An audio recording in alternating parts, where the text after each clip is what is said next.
সত্যানুসরণ গ্রন্থে আমার পরম দয়াল বলছে, নামে মানুষকে তীক্ষ্ণ করে, ধ্যানে মানুষকে স্থির, গ্রহণক্ষম করে। অর্থাৎ আমার বুদ্ধি, আমার চিন্তা, আমার ভাব, আমার ভাবনা যাতে তত্ত্বের হয়, নাম করতে হয়, ধ্যান করতে হয়। আমার বুদ্ধিমত্তা, আমার চিন্তা, আমার চেতনা ধ্যানে মানুষকে স্থির গ্রহণক্ষম করে। অর্থাৎ বেড়ে উঠুক, বর্ধিত হোক, সঞ্চিত হোক, তেমনতর ক্রিয়া প্রতিক্রিয়া আমার জীবনে কিন্তু সৃষ্টি হয়। তাই আমার পরম দয়াল এবারে আনলেন ধরার মাঝে 18 মার্গের 18 স্তরের সর্বোচ্চ স্তরের সর্বশ্রেষ্ঠ নাম। পৃথিবীর সমস্ত নামের নির্যাস মন্থন করে তিনি এবারে ধরার মুখে আনলেন 4 অক্ষরের নাম। এই নামের মধ্যে এত জাদুকরী ভাব আছে, এত তার মাধুর্য আছে, এত তার চৌম্বকত্ব আছে। একটা মানুষের জীবন যতই ব্যভিচারী, দুরাচারী, অনাচারী হোক না কেন, সে মানুষের জীবন শান্ত, সুন্দর, ধীর, স্থির, ভাগবত প্রেমের অনুকূল হয়ে উঠবে, ওঠে। এটা কিন্তু পরীক্ষিত সত্য। ঠাকুরের কাছে কত ব্যর্থ প্রাণ, কত ব্যর্থ জীবন, কত ব্যভিচারী, দুরাচারী, অনাচারী জীবন এসেছিলেন তারা। তারপর সে তার সৎনাম গ্রহণের মাধ্যমে, তার সঙ্গের মাধ্যমে, আশ্রমে থাকার মাধ্যমে সেই জীবনগুলো কিন্তু পরবর্তী জীবনে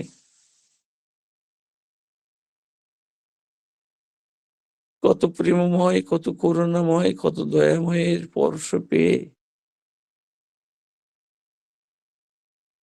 তারা শান্ত, সুন্দর, ধীর, স্থির ভাগবত প্রেমের অধিকারী হয়ে উঠেছিলেন। ঠাকুরের প্রথম জীবনে 3 জন ভক্ত ছিলেন। প্রথমে 2 জন ছিলেন, পরবর্তী অবস্থাতে আরেকজন জুটেছিলেন। তিনি হচ্ছেন দুর্গানাথ সান্যাল। প্রথম জীবনে ছিলেন অনন্ত মহারাজ এবং কিশোরী মোহন। এছাড়াও কত ভক্ত যে তার কাছে এসেছিলেন। হেমকবি এসেছিলেন, পঞ্চানন সরকার এসেছিলেন, সতীশ গোস্বামী এসেছিলেন, বিরাজ কৃষ্ণ ভট্টাচার্য এসেছিলেন। তো আগের যুগের ঘটনা। পরবর্তী জীবনে কত মানুষ যে এসেছিলেন, কত ধনী, কত জ্ঞানী, কত পণ্ডিত এসেছিলেন, তার কোনো ইয়ত্ত নাই। সব মানুষের বুদ্ধি, তার চিন্তা, তার চেতনা, তার বোধ, তার পাণ্ডিত্য, তাদের শিক্ষা দীক্ষা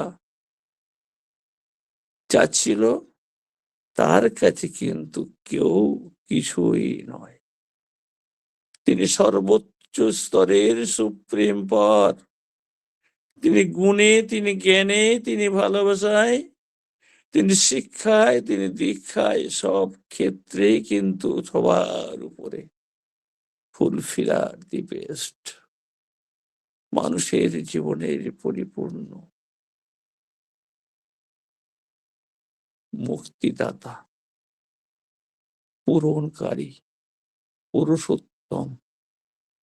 ঠাকুরের কথা বাণী আছে না, পুরুষোত্তম আছেন যখন, ইষ্ট আচার্য তিনি গুরু, তিনি সবারই জীবন দ্বারা, তিনি সবারই জীবন মেরু,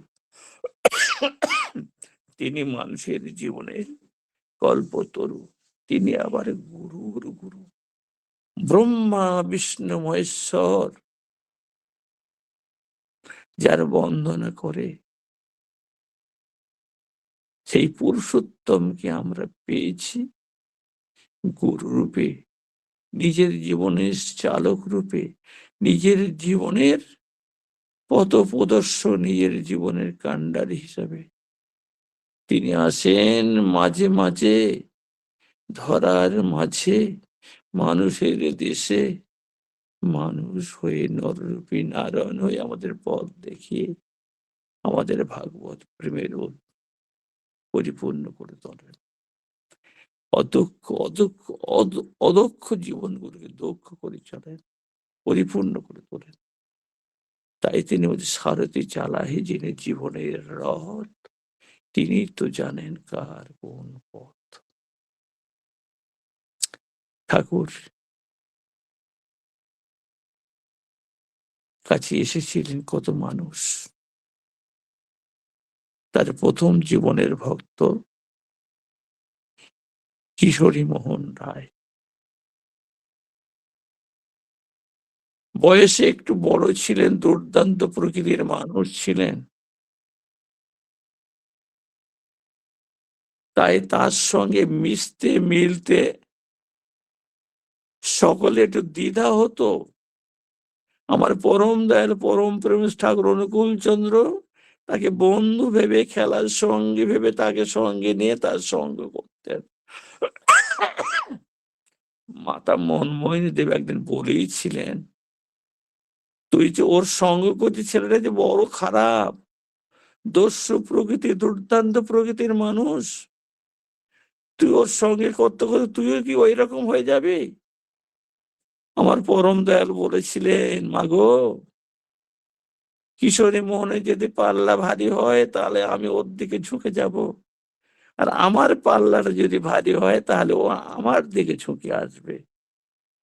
সেই কিশোরী মোহন পরম পুরুষের পরশ পেয়ে তার সঙ্গ করে ধীরে ধীরে কিন্তু সেই দস্যু প্রকৃতি ভাবটা ছেড়ে দিয়ে তার একান্ত সঙ্গী হয়ে ঠাকুরের সঙ্গে রইলেন, থাকলেন, তার কথা মান্যতা দিয়ে চললেন। কোনো একদিন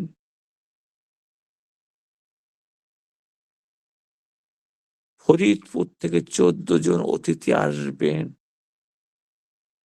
খবর পেয়ে তিনি বিমর্ষ হয়ে পড়লেন। হাতে নেই কোনো টাকা, নেই পয়সা, নেই কোনো বাড়িতে খাদ্য সামগ্রী অতিথির সেবা করার জন্য। কি করলেন? অবশেষে নিরুপায় হয়ে চললেন। ঘরের মধ্যে আসন পাতা আছে, পরম প্রেমময়ের সেই প্রতিকৃতি, তার সামনে বসে পড়লেন ধ্যানস্থ হয়ে, প্রভু দয়াময় প্রেমময় করুণাময় একটা ব্যবস্থা করে দিন। নাম করতে করতে হঠাৎ তিনি দেখলেন যেন ঘন অন্ধকারের মধ্যে একটা আলো রশ্মি। তারপরে সে আলোক রশ্মি দেখতে দেখতে তিনি বাহ্য জ্ঞান শূন্য হয়ে পড়লেন। লোকের চিৎকার চেঁচামেচিতে কোনো তার চেতনা ফিরল না। অবশেষে অনেকক্ষণ বাদে সে যখন জ্ঞান ফিরে দেখলেন, পোস্ট অফিসের সেই ডাক পিয়ন 25টা টাকা মানি অর্ডার করে পাঠিয়েছেন, নিয়ে চলে এসেছেন তার কাছে। মনে একটু সান্ত্বনা আসলো, একটু মনে স্বস্তি পেলেন। টাকা নিয়ে অতিথি সেবা করলেন। পরক্ষণে দেখা যাচ্ছে আমার পরম দয়াল পরম প্রেম ঠাকুর অনুকূলচন্দ্র তার কাছে এসে হাজিয়েছে। বলছেন, ঠাকুর অন অনন্ত দা, অনন্ত না কিশোরী দা, আপনি টাকাও পেলেন, আবার আপনার ঈশ্বর দর্শনও হলো, আপনি জ্যোতি দর্শন করলেন, আপনি সবকিছু পেয়ে গেলেন একমাত্র নামের প্রভাবে। যাই হোক, যিনি আপনাকে টাকাটা পাঠিয়েছিলেন সময় মতো তার টাকাটা ফেরত দিয়ে দেবেন। এমনতর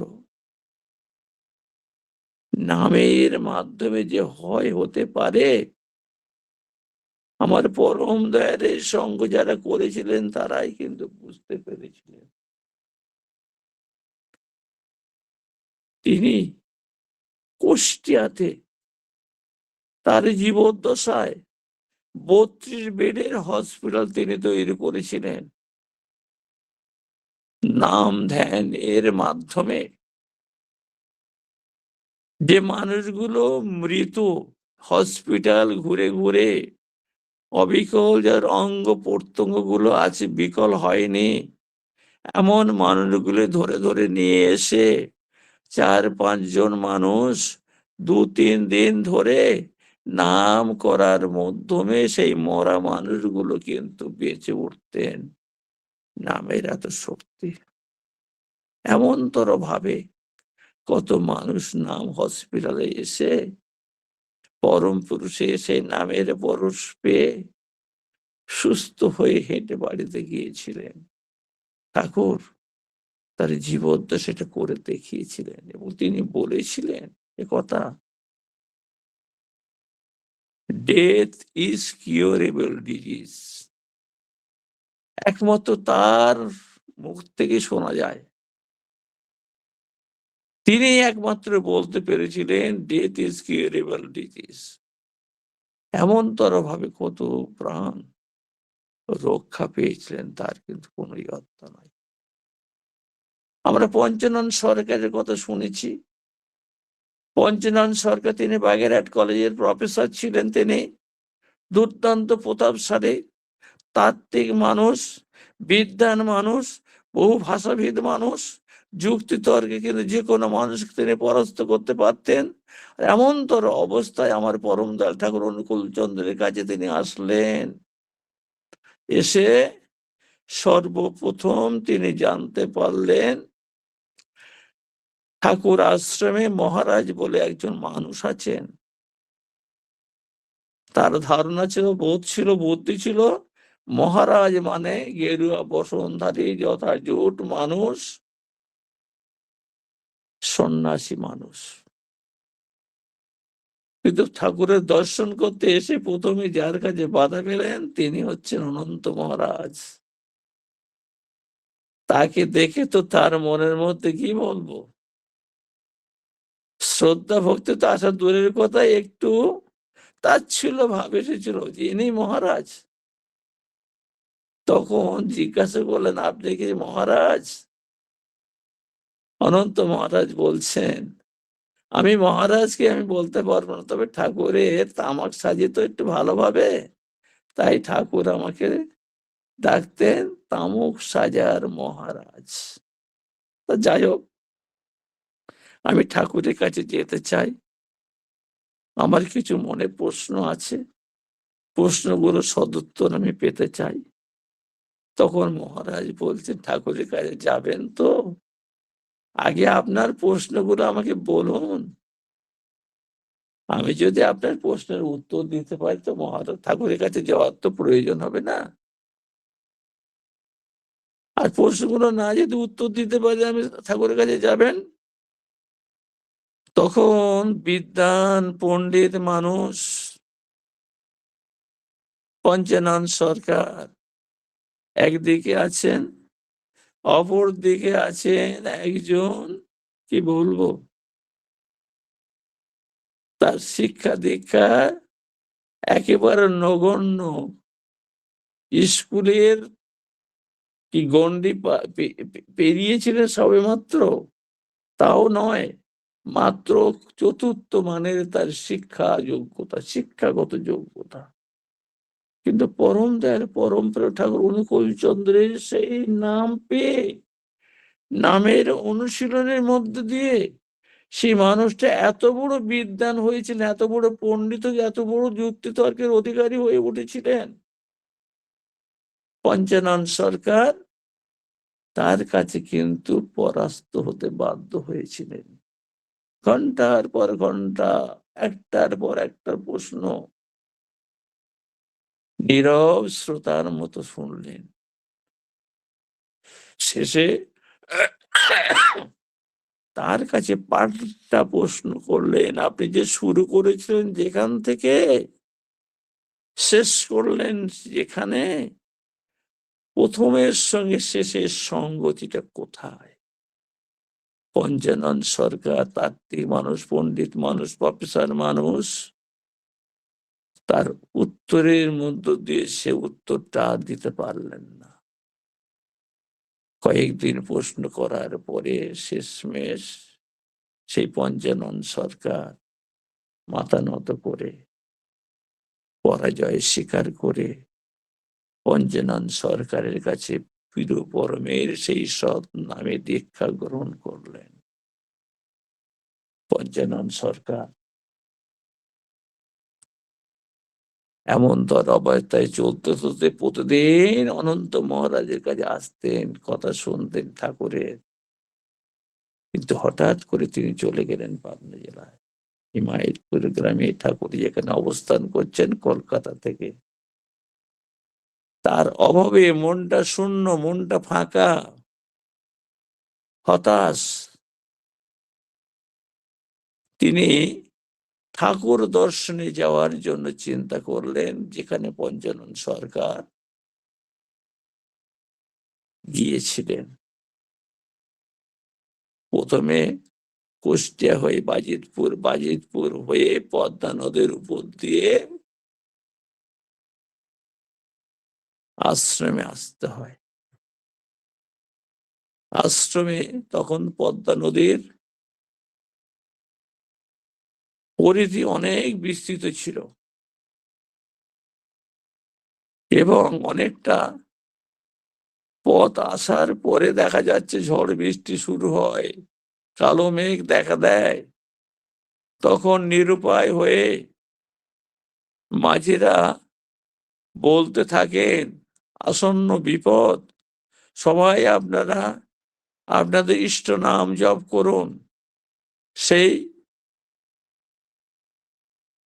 নৌকা ঘাটে একজন গুরু ভাই, তার নাম ছিল অবিনাশ পালদা, তার সঙ্গে সাক্ষাৎ হয় পঞ্চানন সরকারের। দুজন একমাত্র সৎসঙ্গে সেই নৌকাতে ছিলেন। বিপদের আশঙ্কা ভেবে সবাই প্রাণ বাঁচানোর তাগিদে একান্ত মনে ইষ্ট নাম জপ করতে লাগলেন। ঝড় বৃষ্টি শুরু হয়, নৌকা দুলতে থাকে। কিছুক্ষণ বাদে ভক্তদের সেই নামের অনুশীলনে নৌকাটা দেখা যায় একটা চড়ায় বেঁধে গেছে। ঝড় বৃষ্টি থেমে যাওয়ার পরে তারা গন্তব্যে পৌঁছে যায়। নামের এমনতর মহিমায় রক্ষা পেয়ে যান।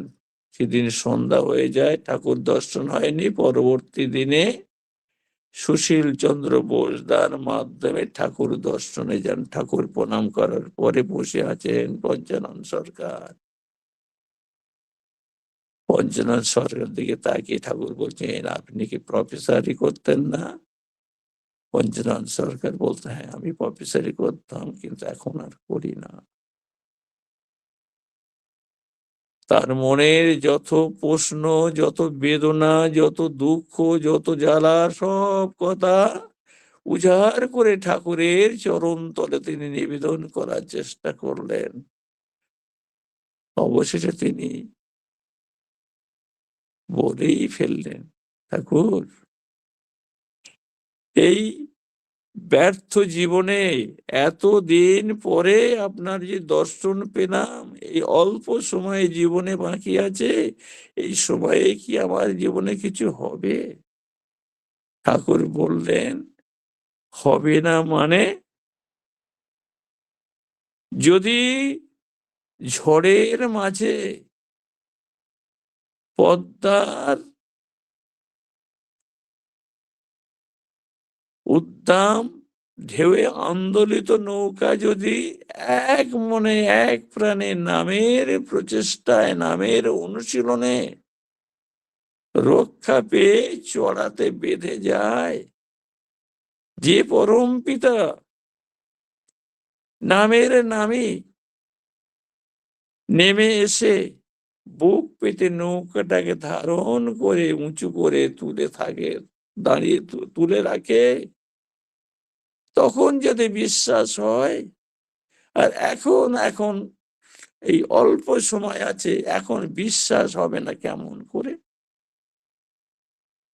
তখন পঞ্চানন সরকার বুঝলেন, এই ঘটনা তো আমি রাতে কাউকে বলি নাই, কোনো ব্যক্তি তো জানে না একমাত্র অবিনাশ পাল ছাড়া। ঠাকুর জানলেন কেমন করে? ধীরে ধীরে একটু প্রত্যয় সৃষ্টি হয়, একটু প্রত্যয় জন্মায়। তিনি তখন বুঝলেন ঠাকুরকে অন্তর্যামী ভগবান।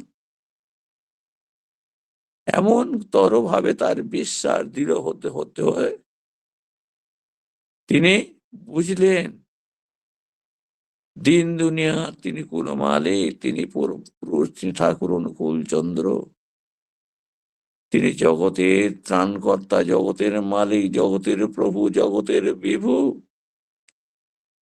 রয়ে গেলেন এক মনে, এক চিন্তাতে ঠাকুরের কাছে। তিনি সৎসঙ্গের মাস্টারমশাই নামে কিন্তু পরিচিত। সৎসঙ্গের মাস্টারমশাই, তিনি দিনে রাতে 24 ঘন্টার মধ্যে 22.5 ঘন্টা ছাত্রছাত্রী পড়াতেন। এটা কি মানুষের দ্বারা সম্ভব হয়? একমাত্র পরম পিতার পরম ইচ্ছাতেই সম্ভব হয়। ঠাকুরের কন্যা সাধনাদি রাত 12টার সময় তিনি তার পড়ার সময় নির্ধারিত হয়। পড়ছেন গভীর রাত্রে একাকী একটা ইন্টিগ্রাল অঙ্ক ঠাকুরকে সাধনামা করতে দিলেন তার মাস্টারমশাইকে।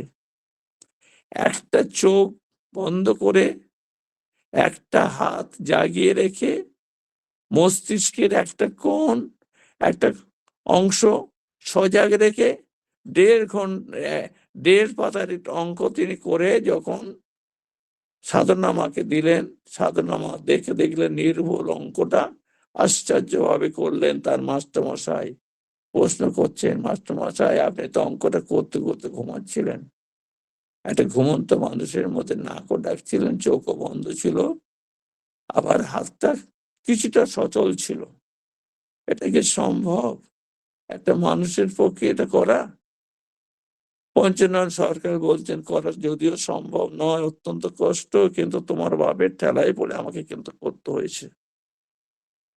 একটা মানুষ, অযোগ্য মানুষ বলে দক্ষ মানুষ, যোগ্য মানুষ বলি আরো যোগ্য করার জন্য, আরো দক্ষ করার জন্য আমার পরম দয়াল এবারে তিনি আনলেন এই নাম।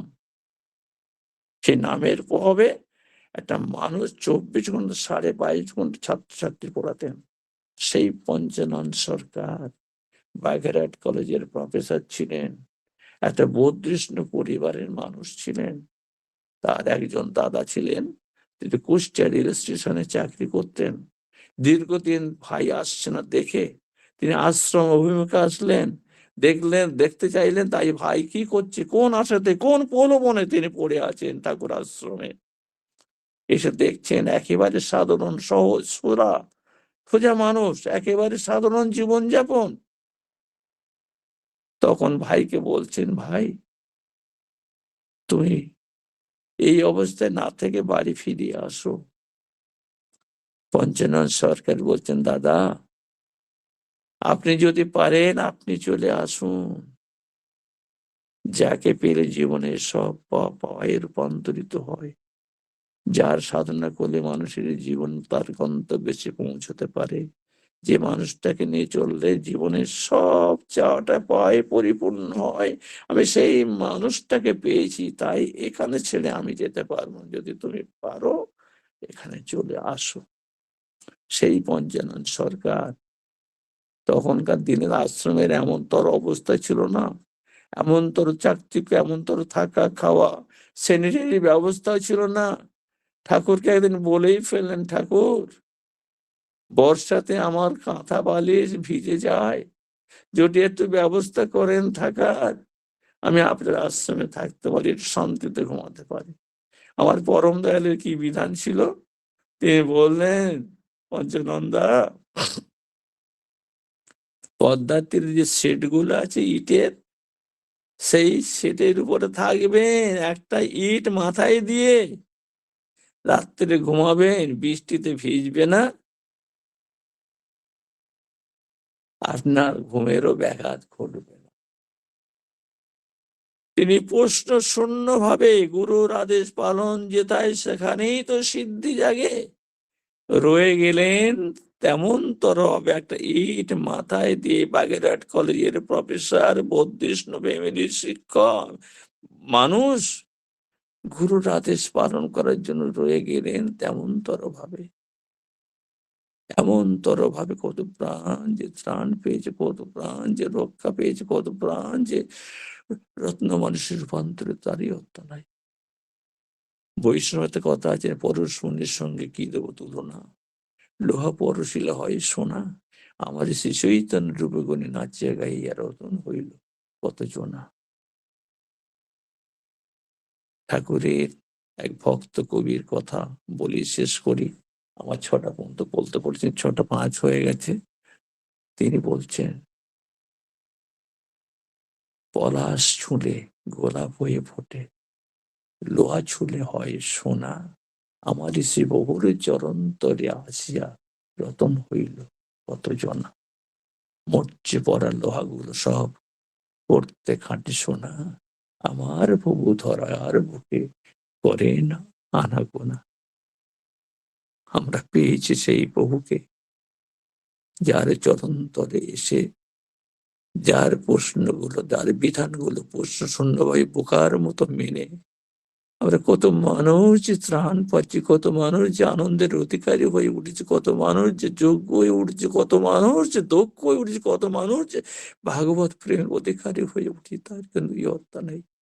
আমরা পেয়েছি চলার একটা সুবর্ণ রাজপথ, যে রাজপথে চলতে চলতে এই মানুষ অনন্ত জীবনের অধিকারী হয়ে মানব জীবনের যে উদ্দেশ্য ঈশ্বর প্রাপ্তি সেই গন্তব্যে পৌঁছাবে। আর আমার পরম দল তেমন তর প্রত্যাশা নেই, কিন্তু ধরার বুকে আসলেন মানুষের দেশে মানুষের বিচ্ছিন্ন রূপী নারায়ণ হয়ে। সবাই ভালো থাকবেন, সবাই সুস্থ থাকবেন, সকলের সর্বাঙ্গে ইষ্টচল মঙ্গলময় শান্তি সত্যময় জীবন আমার প্রিয় প্রণাতুল পাদপদে প্রার্থনার মতো জানিয়ে আমার কথা বিরতি টানছি। আর আগামী রবিবার 18 তারিখ আমাদের নিউ টাউন অর্থাৎ বিধাননগর মহকুমায় মহকুমা উৎসব। আমি ওই অঞ্চলের মানুষ আহ্বান জানাচ্ছি, সবাই যাদের কাছাকাছি আছে সুযোগ সুবিধা আছে আসবেন।